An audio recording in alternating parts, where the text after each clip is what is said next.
Hello and welcome to a brand new holiday-themed edition of Nintendo News Report for Thursday, 4/20, 2017. I'm Alex Kalafi. There we go. Puff, puff, a dual spliff, Donald. We're joined by Donald Terrio from Canada. Hello, Donald. Hello, yes, a place where that will soon be legal, probably by April 20th of next year. But I have a lot of show and tell tonight. Wait, Donald is... I'm especially Yeah. interested in the game in the middle. I beat the game on the left. Yeah. So I basically, with the tax return, I was able to pick up some things that I sort of missed over the first quarter because of packs in the Switch. So there's some of my games. Got my Vita replaced.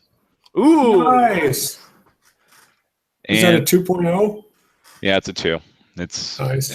I don't mind the screen quality, but the most important thing I got. That is the most important thing. Oh, yeah. The Poochie amiibo is nothing short of miraculous. Also, it was one of the most hyped things of the year for a reason. Yeah, I would say. Yeah, true. It was what, number 3 on Nintendo World Report's most anticipated game of 2017. But that was also before the Switch news came out. So as we were being cynical because the Nintendo lineup as of December 2016, we had reasons to be cynical. Anyways, also joined by Zachary Miller from Alaska. Hello. Hello, it's very bright here, just like last time. I have show and tell. It's one of my amiibos. It's in celebration of the fact that Peach Beach, Senran Kagura Peach Beach Splash got a DLC character today, and this is who it is. It's Super Sonico.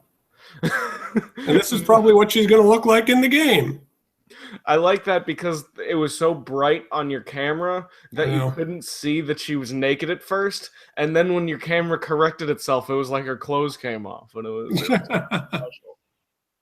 So there you go, a little show and tell from the boys on Senran coming west. I'm excited. Senran coming west to Nintendo Switch. Okay, we didn't have much of a story or many stories to talk about as of 2 or 3 days ago.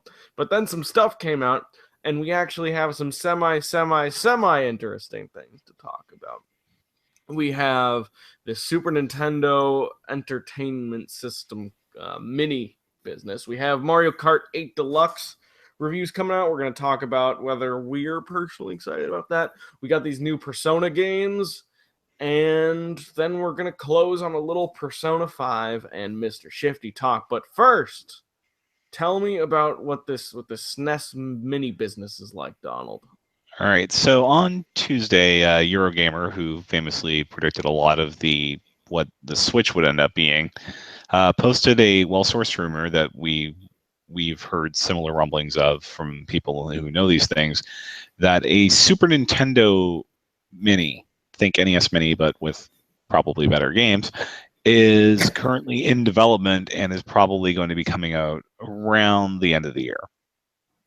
Basically, is what it boils down to. So we don't know how many games are going to be involved, if third parties are still going to be on board, but it really seems like these are going to be, at least for now, an annual thing. And dear God, Nintendo, please open pre-orders for this if it's actually going to happen. And make enough of them. Yeah, it sort of makes you think about what's going to happen with the Super Nintendo Entertainment System Classic, given what happened to the NES. It almost makes you think, is Nintendo going to keep doing the Nintendo thing of fucking up in the exact same way over and over and over again without learning? Or are they learning and they're going to prove it to us with the SNES? Or is what they did with the NES Classic exactly what they should be doing? That's like I'm not Nintendo. You're like creating something that only people with bots can buy so that they can scalp it for 7 times what it's worth. Yeah. The only reason why I'm only being slightly sour about this is because I think the SNES Classic is the realization of this idea that a lot of people would care about. I mean, you've had versions of the original Super Mario Bros. Coming out for the last decade, almost decade and a half at this point. And actually, no, more than a decade if you count the GBA version of Super Mario Bros. They've been releasing it. Hell, they can put it. Hell, next year is the 25th anniversary of the first time they re-released Super Mario Brothers with They Super might Mario do All it Stars. again. Yeah. Yeah, put that on the SNES Classic. There you go. You have Mario Brothers 1, 2, and 3. There's 90% of the reason people wanted the NES Classic to begin with. Right. And outside of the fact that that's been happening for 20 years, you have people who've been emulating that game for the past 25 years at this point, which Basically. means a lot of people, an absurd number of people, were excited for the NES. But I don't think the Super NES was as overplayed as the NES has been over the last 20 years. And I think True. it might be more worth getting excited about, to the point that I might get excited about this, and I don't usually get excited about this, and it makes me think, should I even get excited if Nintendo's just going to not make enough of them again? Right. Yeah. Well, the NES, because the NES was a legitimate cultural phenomenon in the United States, especially for several years. Whereas the Super Nintendo was always cast in the competition with the Genesis, with the favorite runner-up, the Genesis. So there's Genesis plug-and-play consoles until the cows come home, but I think this will be the first. This will be interesting to see if it has the same cachet as the NES Classic would, just because, like, everybody had an NES in the 80s, but not as many people had a Super Nintendo. It wasn't like the drop off from like Wii to Wii U, but there was a noticeable difference in the number of people that bought into the Super Nintendo versus the NES. That's largely, like you say, because it's Sega. For the first time, they had actual competition. Yeah. I wonder what the form factor will be. Will there be a little cartridge? There's going to be a cartridge sticking up, you'd think, and maybe it'll say Super Nintendo Classic or something. If they do Super Nintendo or Super Nintendo 2. Or if they just do the European version, because compared to what we got in North America, the European version of the Super Nintendo looks way better. Oh, really? I don't think I've ever seen that. I'm going to look it up right now. It looks way closer to the Super Famicom than what the blocky cigarette smoke yellow piece of thing we got was anyway. Mine is now cigarette smoke yellow. I don't think there's going to be any USB ports this time around. I've seen this before. That looks much better. Yeah, there's no USB ports. Although we know that they can probably do built-in 4-player play, because we know they've produced the controllers for this thing before, because they used to sell it on the Japanese Club Nintendo for quite a long time. Right. Also, it's probably not that overly complicated, at least from Nintendo's level, to put out a Super Nintendo Entertainment System as controller. Although, I'm curious, is there anything preventing Nintendo technologically from just using the original inputs? Probably not. They could, but they probably, like I said, they have all this stock that works as classic controllers anyway, so they'd probably just go with that because it's easier, and they probably still have the molds for it. Yeah.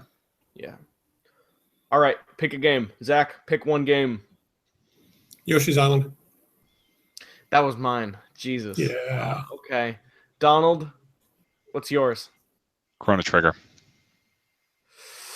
That's like the other good one. Those are the two good Super Nintendo games. I'm just kidding. My runner-up is Primal Rage. Okay. Hold on. Yeah, go ahead.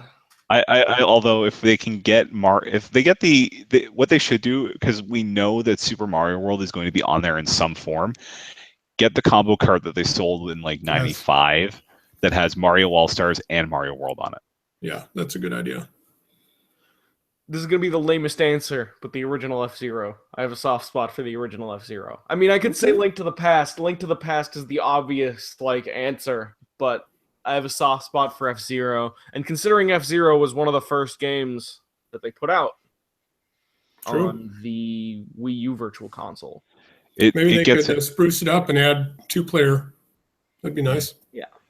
Yeah, but F-Zero is sort of like the balloon fight of this thing, except, F-Zero was a really good game as opposed to just being a decent for the time game like Balloon Fight. Yeah. F-Zero is a very challenging game. One might say unfair. One might say cripplingly unfair. But when you get into a groove at F-Zero, few things feel better. All right. I think we've stretched this Super Nintendo talk as far as we can because we have like classifications to work off of. Block. Yeah. I mean, we basically fantasy booked the thing last year. True. I think I did something on the Patreon for that that basically laid out what I think is realistic as to what we can expect on there. Because I mean, I honestly don't think we get Yoshi's Island just because for whatever reason they've been reluctant to do the Super FX games on any sort of virtual console. We might not get Star Fox either. Although Which those is are a two damn of the shame games you because Star need Fox to is have. really good. Huh? Those are two games that define the Super Nintendo. Yeah, kind of. Okay. Yeah, when I did that thing, I basically went off the grounds of, okay, this had to have come out on I had to pick from games that were on Virtual Console at some point, because if we're going off the reservation with that, I want Lufia 2, but I know we're not getting it. Okay, I think that's all we have to talk about for the Super Nintendo at the moment. But if it exists, I'm sure there will. Once we have proof of life, like we have an actual release date or something, then we'll be able to get more into it. But for now, it seems to be happening, but wait till after E3. Right. I'll buy one. Now, here's another thing that you may or may not buy. Mario Kart 8 Deluxe coming out in just over a week. Look at that segue. Yeah, it's stumbled out of the gate, but boy, did we get there. Mario Kart 8 Deluxe got an 8.5 on NintendoWorldReport.com. It's in the Metacritics. I think it's hovering around a low to mid 90. And it seems like people are extremely happy with this port of this game because it includes all the DLC. It includes the battle mode, which was apparently a sticking point for a lot of people. It includes the Splatoon stuff. It includes some little more, a couple more things here and there. But for the most part, it seems like Mario Kart 8, but now it's on the Switch. Now it looks a tiny bit better. Now the frame rate is fully stabilized, or at least greater stabilized than it was before. There are a couple downsides, it looks like. One, the single player is more meaningless than ever because all the characters are unlocked from the get-go. The cups. Yeah, I think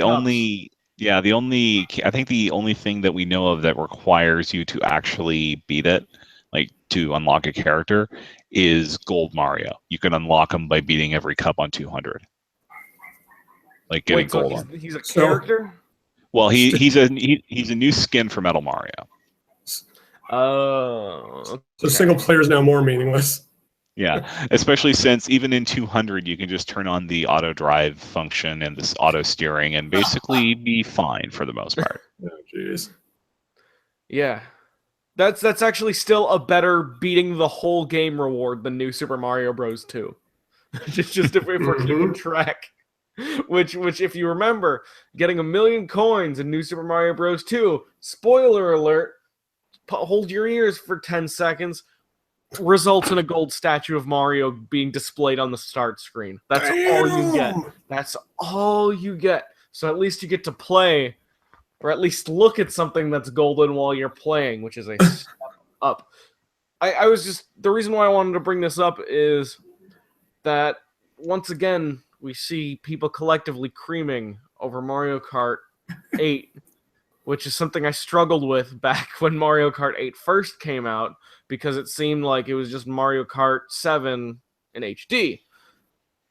Now that Mario Kart 8 was actually good with the DLC, I started getting excited again. I actually bought the game so I could sort of gain my own opinion on it. I liked the game quite a bit with the DLC. I liked that they started to bring out guest characters. But with Mario Kart 8 Deluxe, I'm having a little trouble mustering the excitement for a game that I already own and already own the DLC for. The Splatoon characters are great, but the fact that I don't have the option of unlocking them or unlocking anything in single player mode when I'm going to be playing most of that game by myself tells me that I don't necessarily need Mario Kart 8 Deluxe at launch. Some people do, and all the power to you, but for me, I don't see Mario Kart 8 Deluxe, and I don't know if either of you guys are on the same boat. I'm not going to buy it until they shut down the Wii U servers. because you have the Wii U game. Yeah, Yeah, who doesn't at this point? right. That's Well, fair. actually, a lot of people. Who on this Compared show? to- Yeah. Yeah. On this show, I think we all own 8, and I am getting a Deluxe, but I also have an environment where I can play multiplayer, both local and online, with some regularity. Yeah, you need So that for this game. yeah, so I will get it, and it will probably be a regular, our little bi-weekly get-togethers with friends, and depending on how many people get it, I might be able to do some online stuff as well. Are you gonna get the little wheels? Those were surprisingly No. comfortable at PAX. I'm not a motion control fan. I think the next controller I'm getting for my Switch is a Pro controller. Oh yeah, I got to get one of those too. I saw one at Walmart yesterday, but it's $70, and we just put in a new water heater. So I was like, I shouldn't do it. And Alex just dropped off. Oh, okay. I can tell a funny joke. All right, hit us. Okay, this fellow Murphy moves from Dublin to New York for work, and he settles in. First thing he does, of course, is find a local pub near his apartment. He walks in there and he says to the bartender, "Give me 3 pints." And the bartender says, "Well, that's a lot of beer. Do you want it one at a time or all together?" And Murphy says, "Listen, back when I lived in Dublin, me and my brothers would meet for work after work every night at the pub, and we'd each have a pint. So I am continuing that tradition here." And the bartender says, "Oh, that's pretty cool." So he gives them 3 beers. And this goes on for several months. But one day, Murphy comes in and only orders 2 pints. And the bartender's crestfallen. He says, "Oh my God, did one of your brothers die?" And Murphy says, "Oh no, I just quit drinking." Nice. That's cute. Oh, I had some slight technical difficulties. I couldn't hear you guys. Turns out I just had to unplug and replug my headphones. But there you go. There you go. Mario Kart 8 Deluxe. That leaves us with our last story of the evening. I'm afraid to say that this might be a shorter show, although we had one of our longest episodes last time. That I don't feel so bad. But let's see. We're making up for last week. Well, let's see how far we can stretch this Persona conversation, because there are new Atlas website registrations for Persona games. These games have not been confirmed, but these are just domains that Atlas has registered. Now these include Persona P5D, P5U, .jp, P5AG.jp, P5R, Persona Dance, Persona Q2, Persona 8, Persona 9, and Persona 10. Now, what this would mean is that it would imply that there's some kind of Persona 5 dancing game, some kind of Persona 5 fighting game like Persona 5 Ultimax. That would imply a Persona 5 Golden or Persona 5 something Golden.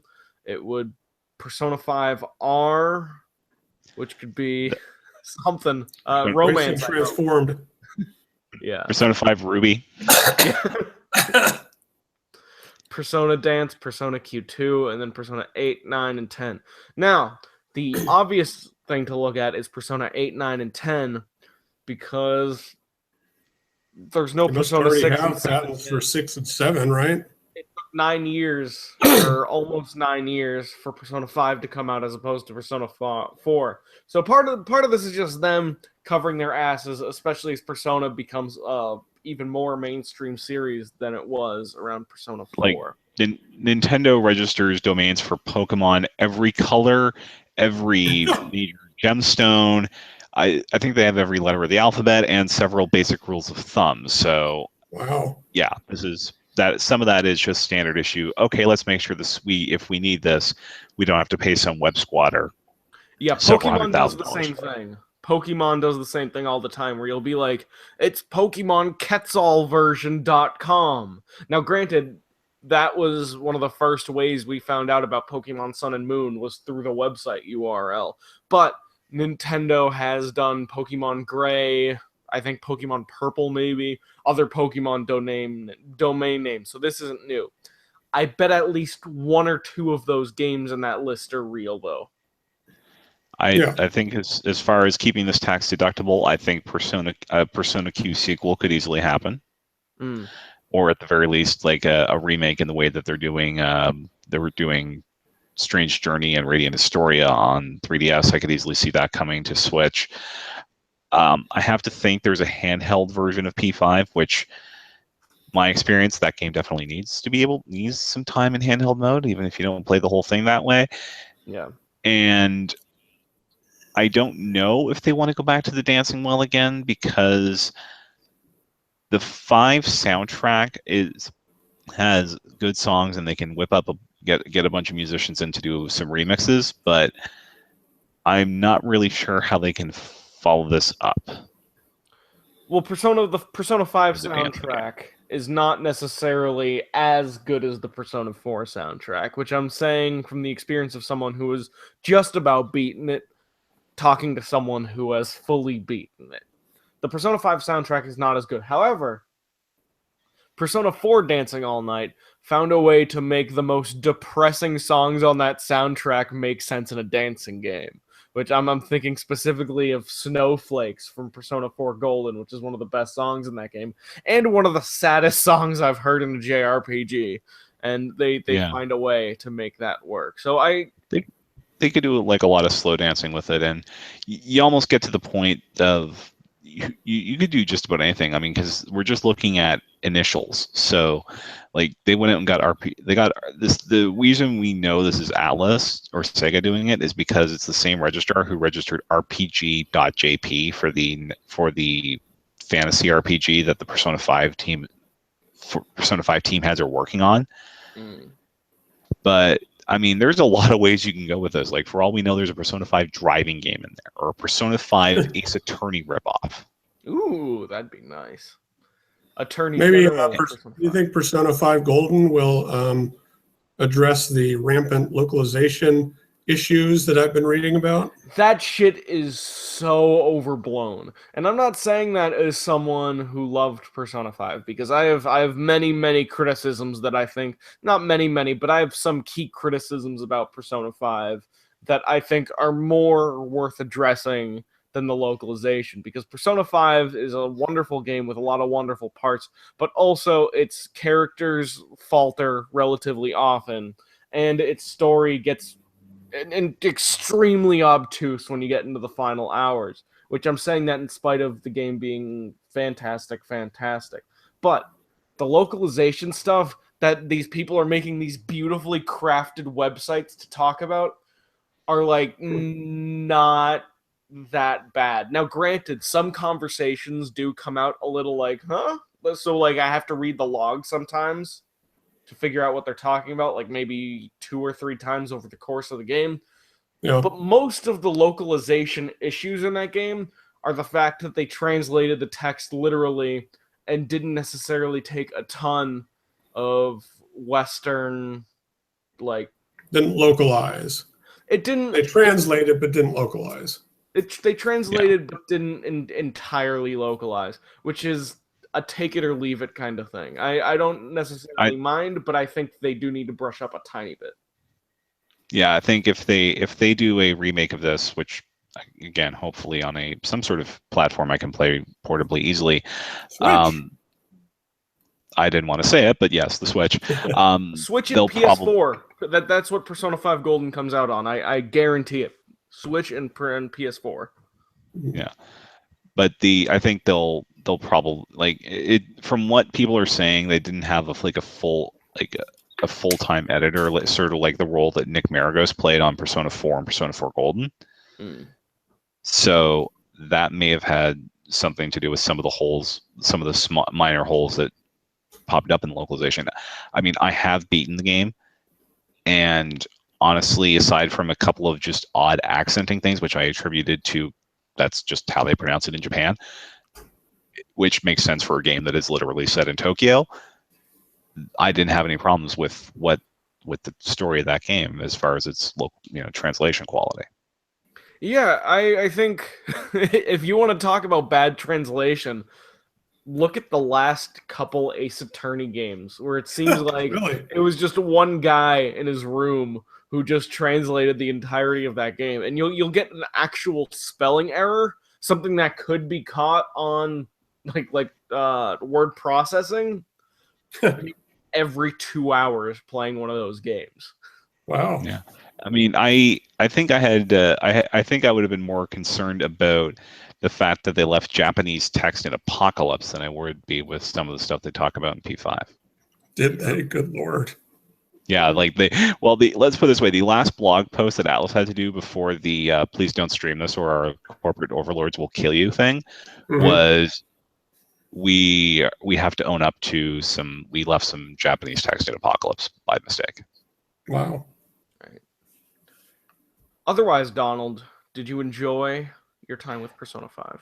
I have I enjoyed it enough that even though it would not go up on the full Nintendo World Report because we have no way of posting it that way, I did actually end up writing a full review for it, and it's up there with some of my highest scores. Okay, Mm. that's fair. And that'll probably go up on the Patreon as soon as the editors have a chance to tear it apart. It's one thing's for sure. It's a huge game. I play games very quickly. I notably just beat Zelda Breath of the Wild in about 35 hours, and then got my share in it. Like I took my time and got through it in 35 hours. I got through Final Fantasy 15 in 30 hours. I get through games relatively quickly. It took me 85 hours to do Persona 5. It is an enormous game. And then like I'm in the middle of the ending. I'm not actually at I haven't like seen the whole of the game yet. But I it's Valentine's Day. I have all three of my mistresses. Donald tells me it's gonna get weird really soon. I'm really excited. I'm not gonna actually spoil any of the game for you, don't worry. But I am overall very happy with it. I think a Persona game has never played better. I think the story, when it works, is way better than the story of Persona 4. I also think the characters are not as strong as the cast in Persona 4. I thought the main story it had its moments of weakness, and I'm really dreading what the spin-offs for this game are going to do to some of these characters in the main cast, because they tend to take one negative aspect and just blow it up so that it's their defining trait. But the confidants were really, really fun, endearing, and made me want to keep going, and I actually ended up maxing all of them. Did you use a guide to do that? Oh yeah. Oh, okay, because I got maybe I guided 60% of them, but yeah, I guided the hell of it, and my main complaint on this is that the time that you're in right now, I wish it was playable, because there were some things that I wanted to do in that game on a first run that I just didn't get a chance to do. right, right. Do you think the game gets a little convoluted in its final part? I think it gets a little it explains things repeatedly, perhaps to a fault, especially after the big twist that the start of the game opens up happens. But the I I think the storyline, the story as it was presented, basically made sense. Okay. I think I just what wish. happened was they explained the same thing multiple times in slightly different ways each time. So I'm like, wait a second, how did that happen? And then it's okay, that character motivation I'm confused about. Why are they there? Why is he that? Like it's there was a lot of stuff that the game explained, but it either did it very quickly or multiple times, but in different ways, and I never actually felt like I had a complete grasp. Yeah, I think that, and the last part of the game, on when I did like the second to last big dungeon that I did, took me about 6 hours to do. Mm. Like that's abnormally long for a JRPG dungeon. That's an SMT dungeon. Like I like most of my even the first dungeon though, that took me most of a night to do, and the late game dungeons in Tokyo Mirage Sessions didn't even do that. Now, did you do the dungeons in one burst, or did you do it over multiple days? Aside from the fact that it takes that all dungeons take naturally 3 days, I did them in one shot just because I needed the time to make sure that I had all my stats maxed so I could do confidant stuff. Yeah, I agree with you. I think the confidant stuff is extremely strong, probably stronger than Persona 4, which is where it was awesome. I think the game looks great. I think it sounds great. I think the story makes me feel things at times, despite everything I'm saying, and I think Persona is going in a good direction, even if I think that there's some stuff that they could really clean up for the next game. I reviewed it for a newspaper in Brookline and Newton. It's two greater Boston communities, and I ended up giving it 4.5 stars, which is equivalent to a 9, I suppose. Which is, I would say, a fair place to put that game. Yeah, that seems to be where the reviews are going to settle for this game, and I think that's fair. I went a little higher than that, but I'm not sure if your scale would allow for what I gave it.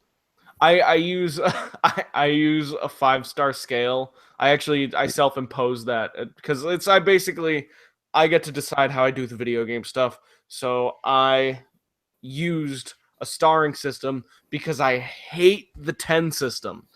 I didn't always hate the 10 system or the 20-point system or the 10-point system, whatever. But I feel like there's a politicization that has came with a 10-point scale where there's a charge behind a 7, there's a charged feeling behind an 8, there's a charged feeling behind a 10, and a 5-point scale, or which I guess it's a 10-point scale, but using a 5-star scale kind of takes some of that politicization away. Yeah, I agree. Yeah, that's all I gotta say. The themes that Persona 5 tackles are very smartly done, I would say. I think they had something real to say. And especially in Japan, where that's set and where this is largely aimed at, I think that's some might say that's a message that they needed to hear. One might almost say that the game is prophetic in regards to what it has to say about modern politics. I'm gonna leave it at that, though. I'm not gonna. I got right up against the barrier of spoilers, but that's all we gotta say. Great game, very long game. Recommended to newcomers to Persona. Recommended to old comers to Persona.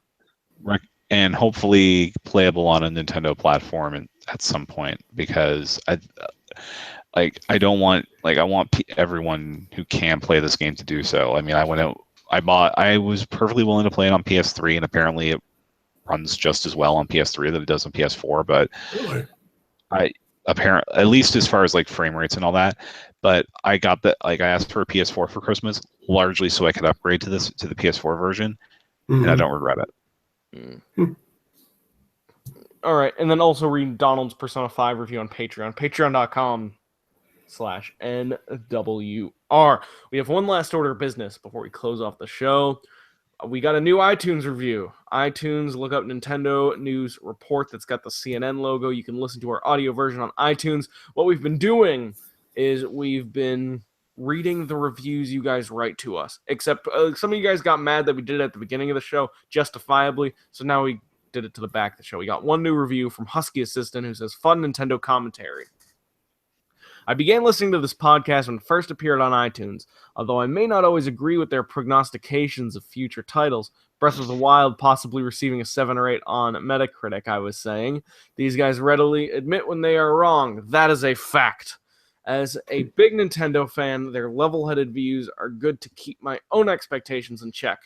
Nintendo News Report has been a welcome addition to my daily commute. 5 stars. Thank you very much, Husky Assistant." Oh, that's nice. That's very sweet. Now, if you have something to say about our show and have an iTunes account, whether it's 5 stars, 1 star, anything in between, feel free to review us on iTunes. I will read it and respond to it on a near future episode of this show. Otherwise, that's all we got. I'm Alex Kalafi, joined by Donald Terrio and Zach Miller. That's at ZMiller1902 on Twitter. That is at Donald Mick on Twitter, DonaldMick. That is his other podcast at NFR Podcast, Nintendo Free Radio. And I am at CULAFI. We will see you next week as always. Bye-bye. Bye-bye. Bye bye.